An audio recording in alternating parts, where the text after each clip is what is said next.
Okay, we are recording and we are streaming. All right, I'll get started. My name is James Pepper. I'm the chair of the Vermont Cannabis Control Board. Today is November 9th, 2022. It's 1 o'clock, and I call this meeting to order. A really quick administrative update to the agenda. We are going to enter into an executive session. We have a person who's applied for an employee ID card that has a presumptively disqualifying offense.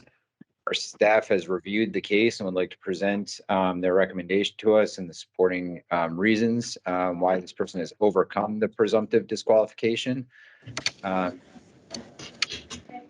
Decision, and so we would like to enter an executive session after the staff has presented all recommendations and before we vote on them. So we've invited Susanna Davis, the Executive Director of Racial Equity, and Jay Green from the Office of Racial Equity to join us in executive session. And couldn't take long, I don't think. Product registration.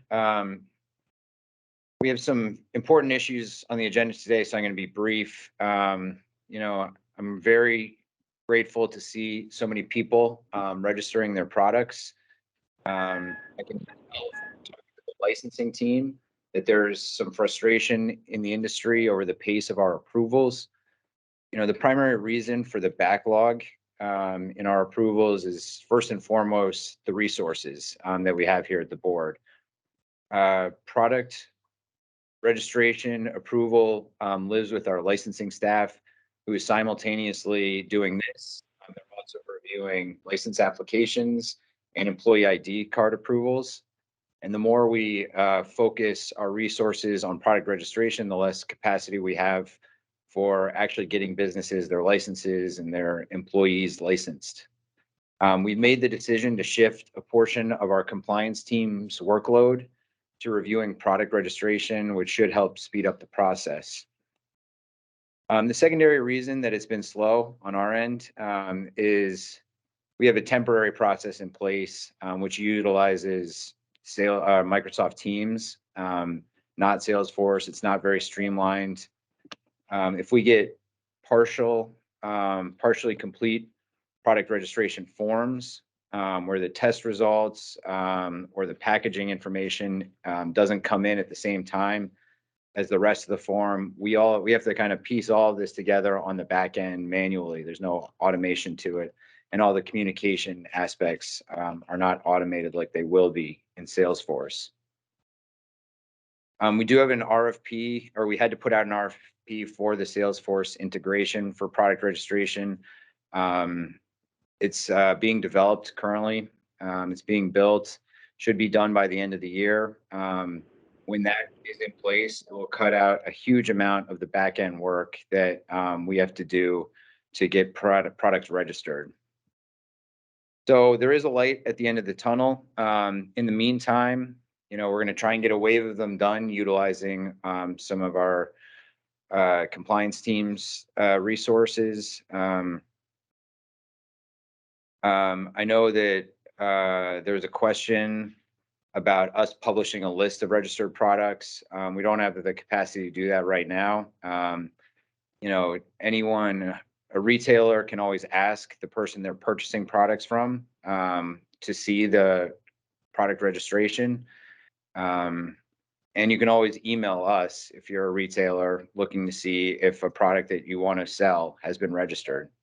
That email address is ccb.products@vermont.gov.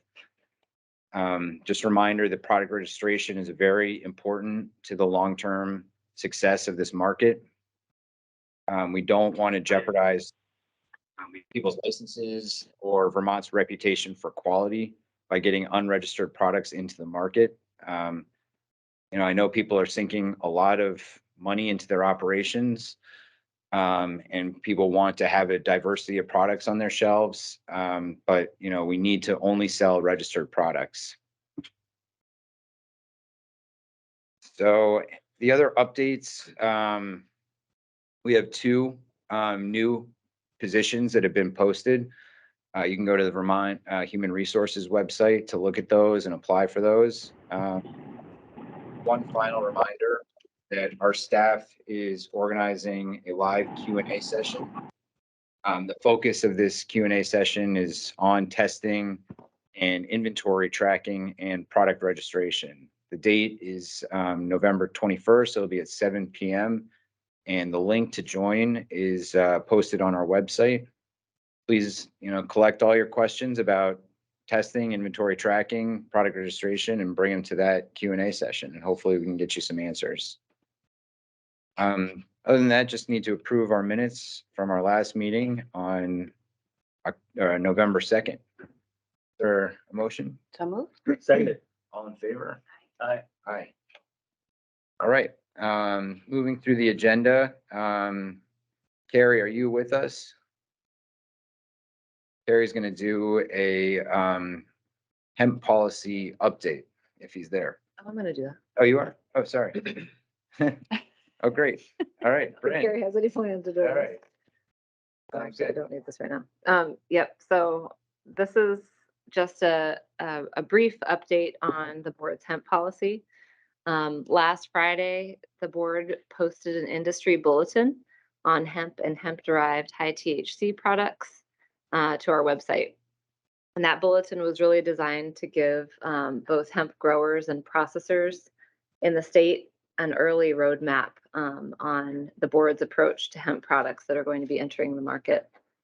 So to start, I should back up a little bit and say that last legislative session, the General Assembly transferred the regulatory authority over hemp and hemp-derived products from the Agency of Agriculture to the Cannabis Control Board.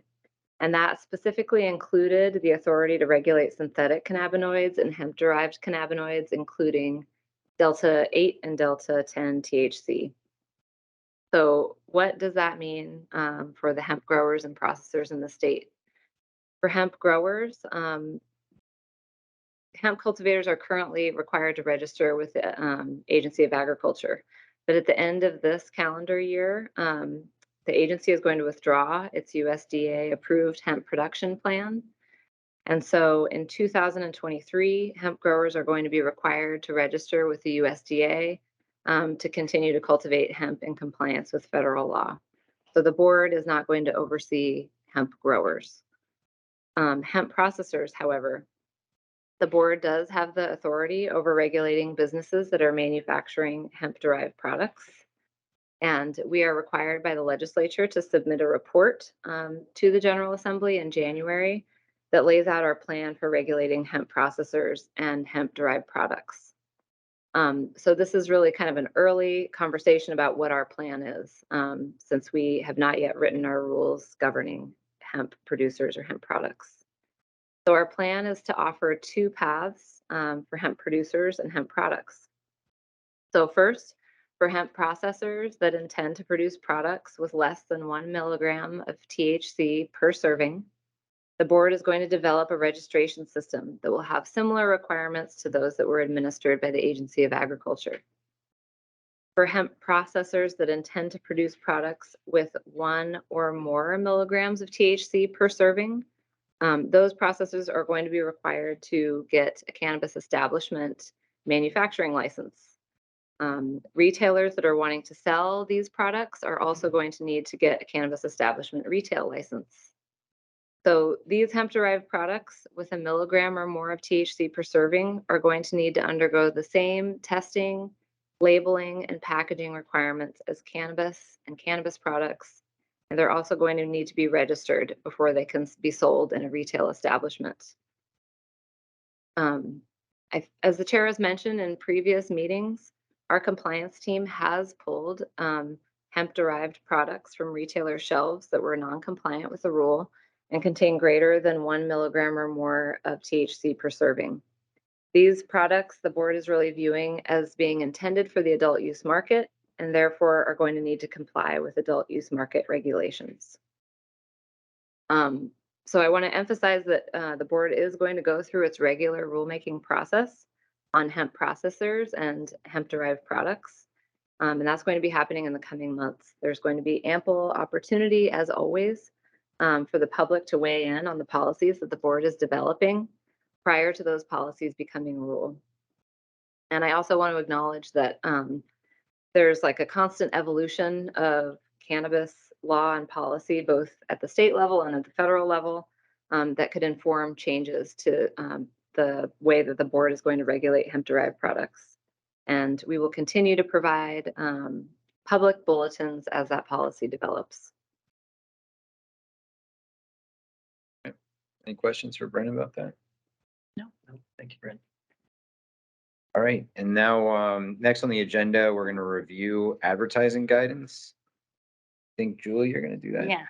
Okay, I think I should probably put the guidance up on the screen for Okay. folks. If that will reach over, otherwise I can just go through it. it should reach. Oh, it'll reach.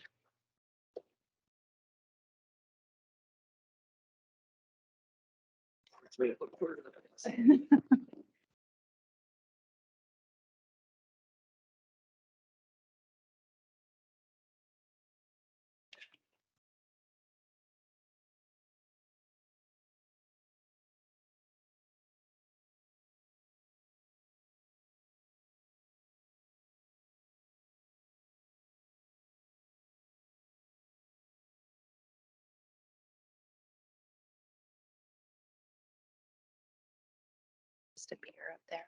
Oh, there it goes. Should, and we might have to like act as if that's a second screen to your right. There we go.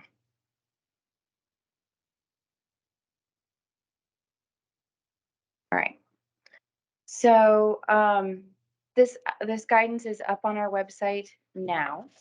And I thought we would go through it just to make sure that folks are clear on what's in there, highlight some things for folks to go back and look at later so that you know where to reference this advertising information, because it is incredibly important that that we are looking at and following this guidance, and what we've laid out for ourselves as expectations. So excuse the scrolling for a moment.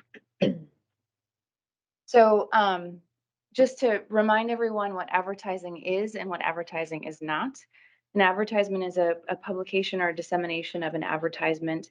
And it means any written or verbal statement, illustration, or depiction that is calculated to induce sales of cannabis or cannabis products.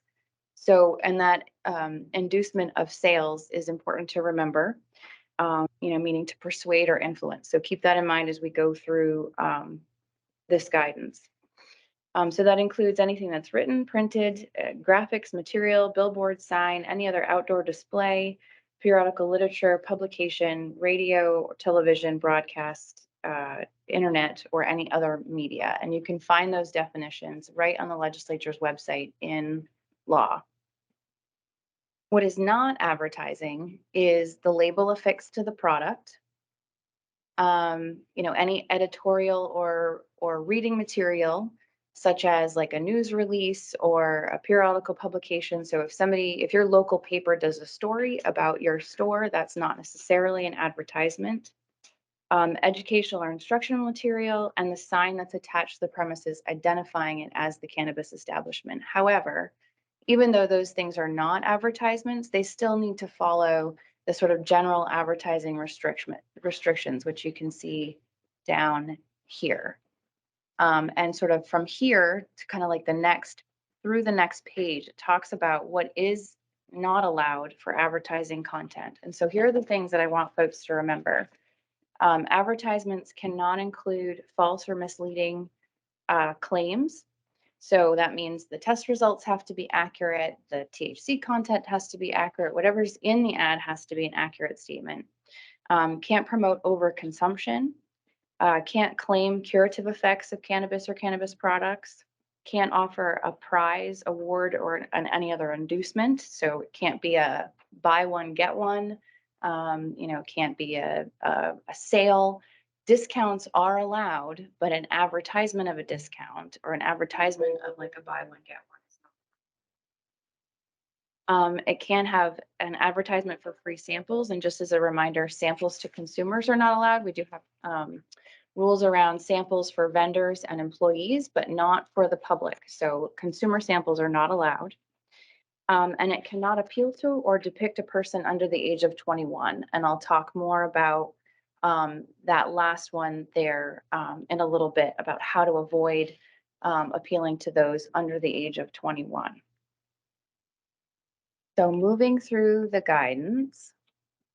I would just note also, this is all from the statute. You Yep. know, people trying to appeal to us about changing this is just not, you're asking the wrong people. I know that there's a lot of limitations there, and these are some of the most restrictive advertising restrictions in the country.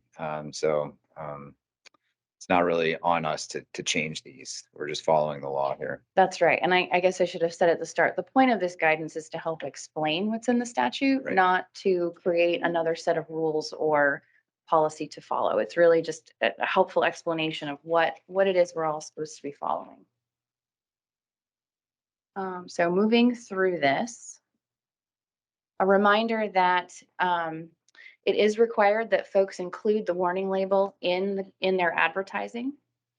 And as a board, you know, we were not prescriptive about where or how that warning label had to appear in the advertising, other than it needs to be clearly visible. It can't be covered by other images or as a watermark. And we have some examples here in the guidance to demonstrate that. So you can see the example on the left shows the warning label very clearly. The example on the right does not.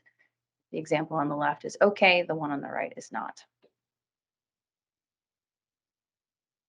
So to your point, Chair Pepper, about the restrictions and having the most restrictive rules in the country, cannabis establishments cannot advertise products via any medium unless, sorry, I have to flip the page because I can't actually see the screen. Unless the licensee can show that not more than 15% of the audience is reasonably expected to be under 21. And in the guidance, we have a little chart that kind of describes what that means. It takes language from our rules and then kind of describes what each of those things means in a little bit more detail. So generally, the CCB assumes that 15% of the audience for all advertising is under the age of 21. And then to overcome that assumption, what cannabis establishments can do is to provide reliable and verifiable information that wherever that ad is placed, the audience meets that 15% criteria. And just to be clear, the responsibility for providing that reliable and verifiable information is on the licensee, not the place where the advertisement is placed. So it's not on the magazine, the TV station, the radio station to demonstrate that. The licensee needs to collect that information from those places and provide it when they submit their ad for approval or submit their ad to the CCB. And on the very end of this, I'll talk about how to submit those ads. Because more than 15% of Vermont's general population is under the age of 21, it's assumed that any advertising outdoors that's viewable to the general public will not be allowed, unless, of course, the person placing the advertisement, the licensee placing the advertisement, can demonstrate that they're meeting that 15% requirement. This, the 15% requirement does not have to be met for signs that are affixed to storefronts that merely say this is where your cannabis shop is. However, those signs must still abide by the general advertising restrictions that we talked about before. Those kind of 6 or 7 criteria about what advertisements can and cannot look like. Those apply to labeling, it applies to your branding, and it applies to the signs outside your buildings.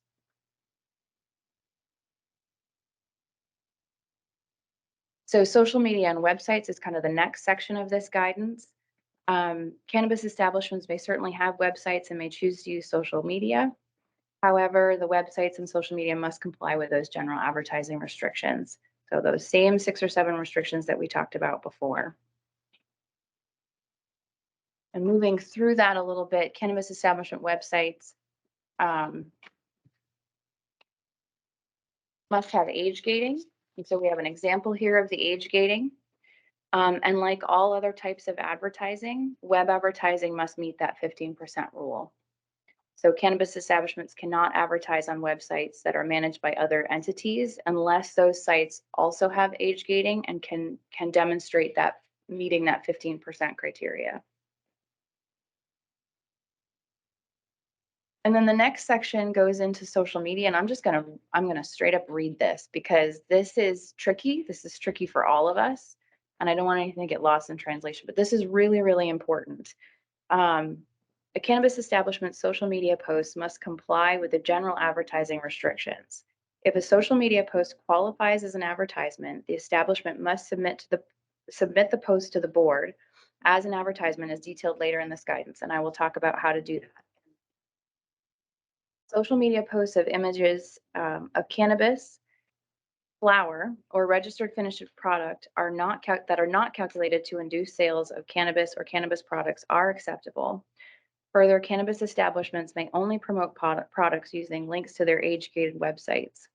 This means cannabis establishments cannot use shop now buttons that bring users to social media marketplace. So you can put your website on your social media account, but you can't have a post that has like a shop now that takes you to a separate marketplace store on your social media account. Further, cannabis establishments cannot sell or advertise cannabis or cannabis products in a third-party social media marketplace. So you can't put it on Etsy or your buy, sell, trade websites or social media sites that are out there. Cannabis establishments may use the instant messaging component of a social media platform to communicate with customers. So if a customer asks you a question, you can answer it through that medium, but may not advertise or sell cannabis products via social media via instant messaging. Cannabis establishments may use their logo and branding on social media. Images and text on social media platforms may direct users to the cannabis establishment's website. So that's what I was mentioning before. Further, cannabis establishments may use social media platforms for general consumer information and education. Cannabis retail establishments that lawfully collect customer contact information may send text or email messages only to age-verified customers. So if someone has opted into something in your store where you've collected their information, they've agreed to that, you can send email and text messages to that person, so long as they have opted in, again. And any messages that qualify as an advertisement must be submitted to the board as an advertisement. And I'll talk about how to submit that a little bit later. So this is a really important section. It's on page 7. And again, this is up on our website now. Folks want to go there and view it. So here are some examples of acceptable social media posts and unacceptable social media posts. And then a reminder that general merchandise is not necessarily advertising, but it does still need to comply with the general advertising rules, meaning not appealing to children and not making false claims, not claiming curative effects, those 6 or 7 criteria that we talked about at the first thing. So the next section of the guidance goes through how to avoid advertisements that are appealing to those under the age of 21. And this is a requirement of state law that the advertisements not appeal to someone who's under the age of 21. And that means not using toys, inflatables, movie characters, cartoon characters, and I'll talk a little bit about what a cartoon is in a minute. No child-friendly depictions of food or other consumables, or any other display, depiction, or image that is designed to be appealing to minors or anyone under the age of 21. So when we're talking about not appealing to under 21, we mean certainly not using folks or depictions of a person who's under the age of 21 in the ad, not using cartoons or things that are commonly marketed to children and youth, and not using items that are generally more attractive to persons under 21.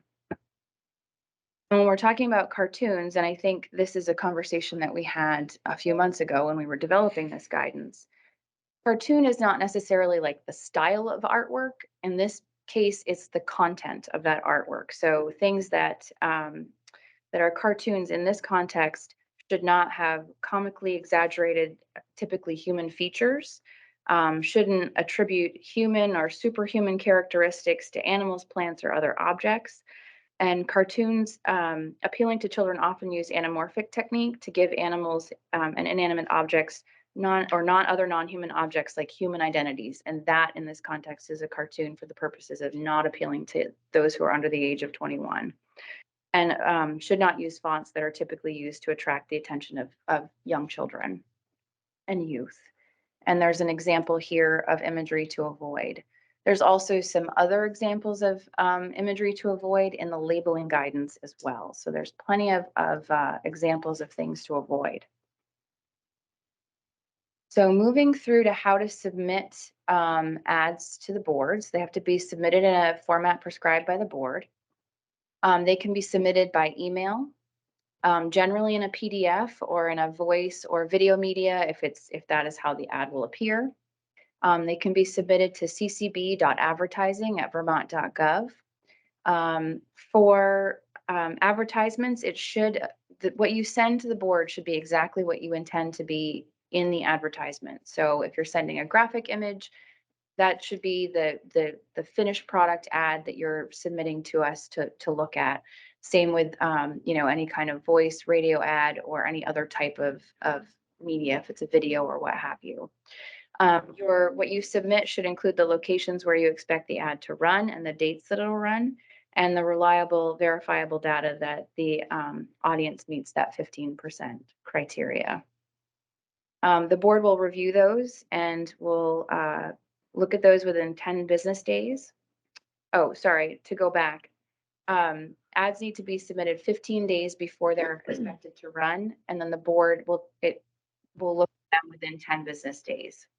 So submit them 15 days before you intend for them to run, and it will take the board roughly 10 days to look at those. And then once it's approved, it has to appear exactly as it was submitted to the board.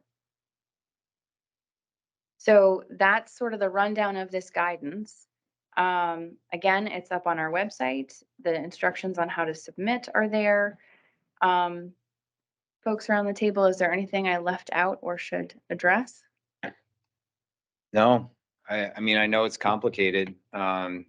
We have learned some lessons in the past few decades around cartoon imagery and, things that might be appealing to youth. We're going to try and apply those lessons learned to this space, and just do the best we can to get through this. It's complicated. Yeah, it is complicated. I think we all recognize that. And as a society these days, we're so used to putting so much of our business and personal life out on the internet. And I think before folks hit the post button, make sure that you feel like you're compliant. And if you have questions, please ask them. There are a lot of folks around the state still that want to see this industry not succeed. And this is something that they're going to continuously go back towards. And it is, I think New York actually might be beating us in terms of being more restrictive than I us. have heard that, yeah. But we're certainly at the top. But together we can figure out ways so I think folks can still market their products in a safe, effective way. I guess the only thing I would add is that the advertising review process is not a fee-based process. The legislature decided not to attach a fee to the review by the CCB. So, if the floodgates open where you get swamped, it can take a while for us to review these. But really, the idea is check in with the board before you put an advertisement out. It's much, we will get through it. There's no fee associated with this. So. Thank Yeah. you. Okay. Fred, I think we're up to review the applications for this week.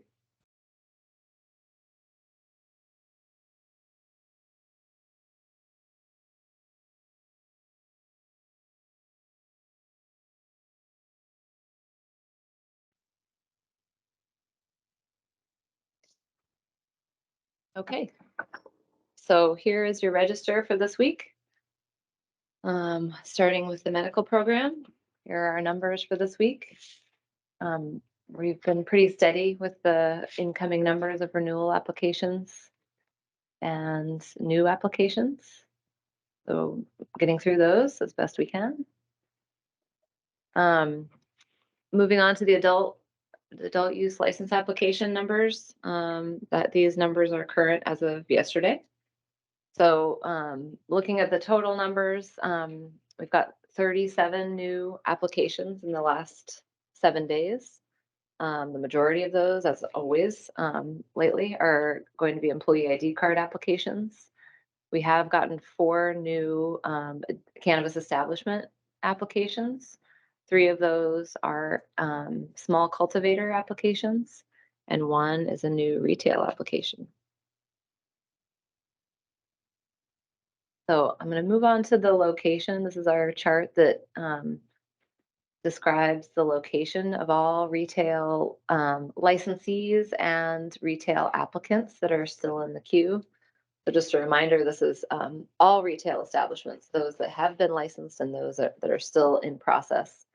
The team ran a new report for these retail establishments. So these numbers look a little bit different than last week's numbers. And actually, what this new report reveals is that there's a little bit less density of retail establishments in the Burlington area. So you'll see that and this chart looks a little different too, because it has the status, actually reveals the status of where in the queue these applications are. So you'll see there's only 6 Burlington establishments there. And I just want to make one note, which is that this report was run just on retail establishments, so it does not include the integrated license that is in Burlington that has a retail outlet.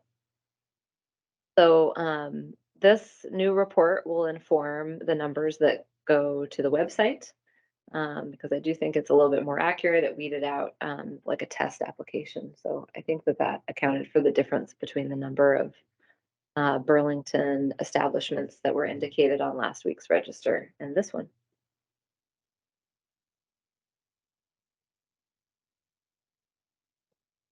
So I'll move on to our recommendations for approval of a license. So these are the applicants this week that have demonstrated that they have complied with all the requirements for their license that are contained both in statute and in board rule. We have first up Humble Skunk applying for an indoor tier 1 cultivation license. Subterra Cannabis applying for an indoor tier 2 cultivation license. Somewhere on the Mountain applying for a retail license. Clover VT applying for a retail license. Vermont Hemp Craft LLC applying for a retail license. Emerald Rose Retail applying for a retail license. Ojo Rojo Cannabis applying for a wholesaler license. Quintessential Botanicals applying for an outdoor tier 3 cultivation license. Epona Farms applying for a retail license. And District 802 applying for a tier 1 manufacturing license. We also have a recommendation, as the chair mentioned at the outset. This week we have a recommendation for an employee ID card. So staff is recommending approval of an employee ID card for submission number 1857, as staff have determined that this applicant meets the criteria for their employee ID card pursuant to board rule 116.4. And this is the applicant that the board will discuss in executive session today. So moving on to our amendments, we've got the same number of amendments that we had last week. Here are our social equity application numbers. We do have two of the 4 new applicants for a cannabis establishment license have identified themselves as social equity applicants. So our total number in the queue is up to 122. And that's where we are this week. Great. So any questions for Brent about these? Nope. All right, so we're going to go into executive session to discuss the staff recommendation around the employee ID card approval. We don't make any decisions in executive session. We just hear the underlying facts and the rationale for the recommendation, and then we come out and we vote. So I think this one will probably take less than 10 minutes, but why don't we just say 10 minutes? Yep, I think that's a good estimate. So Is there a motion to enter into executive session? I move that the CCB go into executive session to consider confidential attorney-client communications made for the purposes of providing professional legal services to the body, and that executive session is required because premature general public knowledge regarding such communications would clearly place the board at substantial disadvantage. I further move that the board invite Susanna Davis and Jay Green from the Office of Racial Equity into executive session. Second. All in favor? Aye. Aye. So Nellie, why don't we say 1:45? We'll return. Sounds good.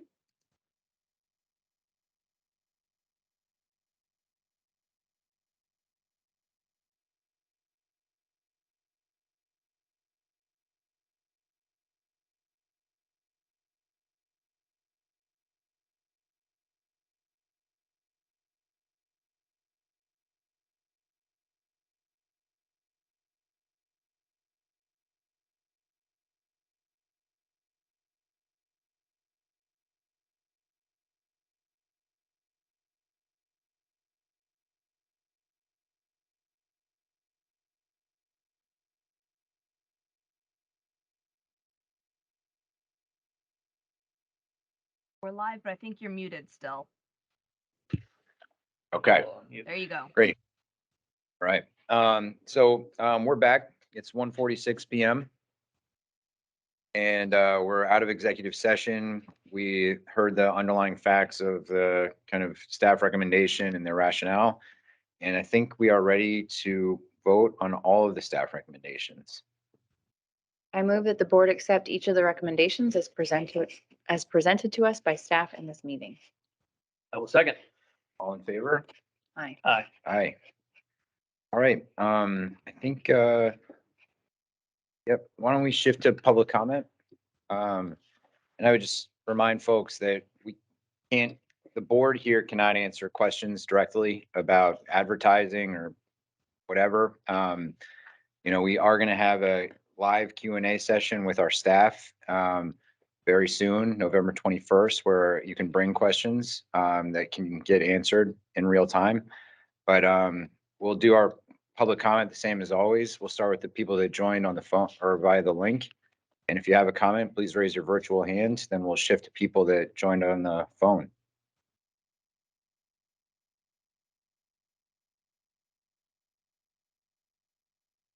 Dave. Hey, thanks everyone. Just wanted to point out that two of the retailers approved today are also Tier 1 cultivators. And I think that's pretty cool that Tier 1 cultivators are finding a direct path to market. And that's my comment. Thank you. Good point. Mhm. Thanks, Dave. Keith.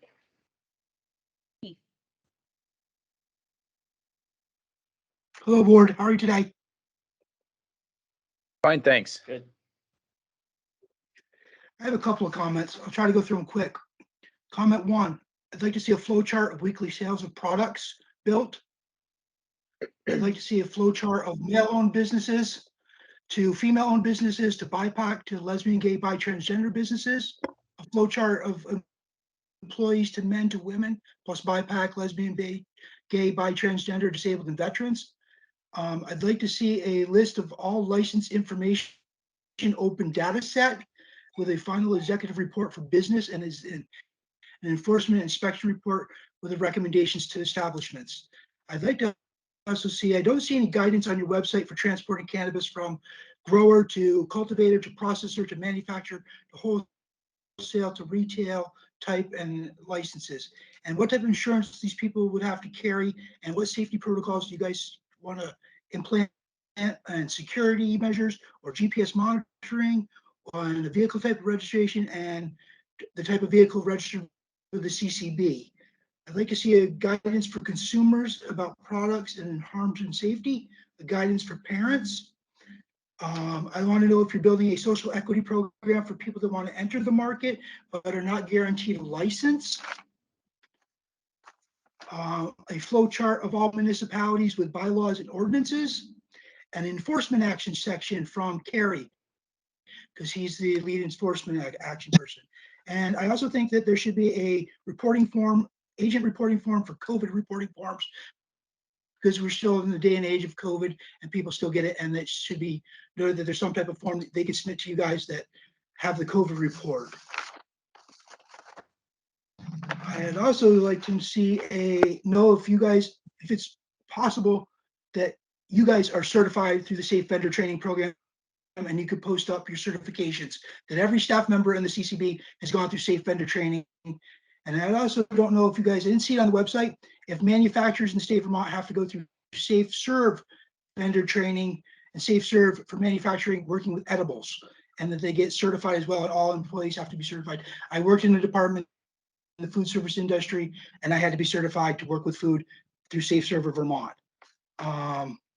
And I'd like to know if Bryn is building a leadership team under her that will consist of people like a chief technology and innovation officer, a director of research officer, a chief financial accountants officer, a chief communications officer, a chief operating officer, and a chief people officer, which would be human resources, because we're working in the day-to-day human resources.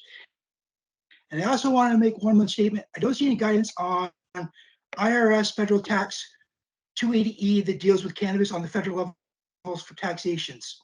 And this is very important because with tax and regulation and with the SHIP Act, it may change. And I know that can happen, but 280E is a federal tax where every business has to pay a tax on the federal level, not just the state and local tax levels. And I didn't see that anything in your tax and regulate recently in the tax section when I looked it up. Those are my comments for today. Thank you for your time. Hope it'll always be a pleasure to help and assist you in any way. I would love to come work for you. If you'd hire me, I'd be really happy, and we could do some things because I understand you're short-staffed. Thank you. Yep, thanks, Keith. And, I know we have some of that information you requested in your first comment, so please just submit those as public records requests.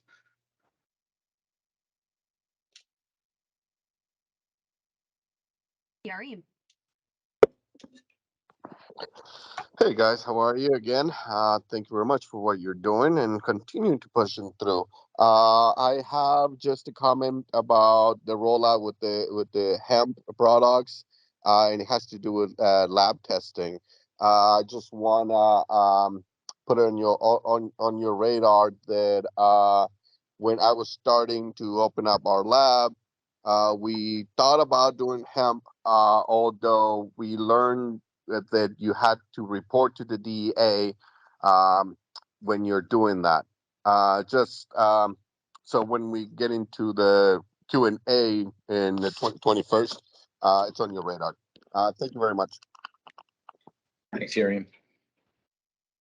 Anyone else who joined via the link, please just raise your virtual hand. And if you're on the phone and would like to make a public comment, you can hit *6 to unmute your phone.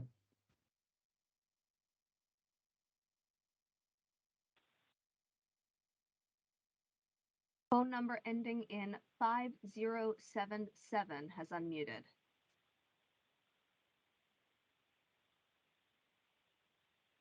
Hello, am I being heard by the board's meeting today?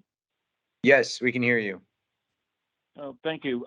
My name is Bill, and I'm certainly very amazed and impressed by the complexity of what you have managed and gotten through so far. Congratulations. I just wanted to bring to your attention an article that appeared in the Bridge of this week, November 2nd through the 15th, titled First Local Retail Pot Shops Open. And let me just read you what I am referring to. This is verbatim from the article. It says, upon entering the store, a customer is required to present identification, such as a driver's license. This is scanned and put into a database. The customer is then allowed to shop. I don't know, maybe the board is certainly probably aware of this, but if not, I just wanted to raise a couple issues on it that might be addressed in some later meeting or a Q&A or possibly on the website. One, there was no, I've talked to several people who have walked in and had their ID scanned. There was no identification that PII was being sent to a database. It's also a question of why is it being collected, who owns this data, what will it be used for, and is it a public record? So those are, I just wanted to bring that to your attention in case that is a concern of some people that their PII is being loaded into a database without their knowledge. Thank you. Yeah, thanks, Bill. We'll get some information about that and talk about it at our next meeting. Okay, thank you. How do I do I star 6 to demute? I or- think Nelly can actually do it for you. If you're done, Okay, she can do it. thank- Yeah. You All right. can Yeah. indeed. Thanks, Nellie. That's it. Bye.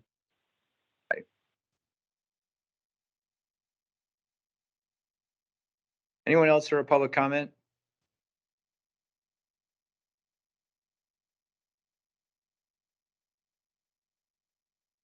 All right. Well, I'll close the public comment window and there's nothing else to add. I will adjourn the meeting. Nope. Good. All right. Thanks everyone for joining.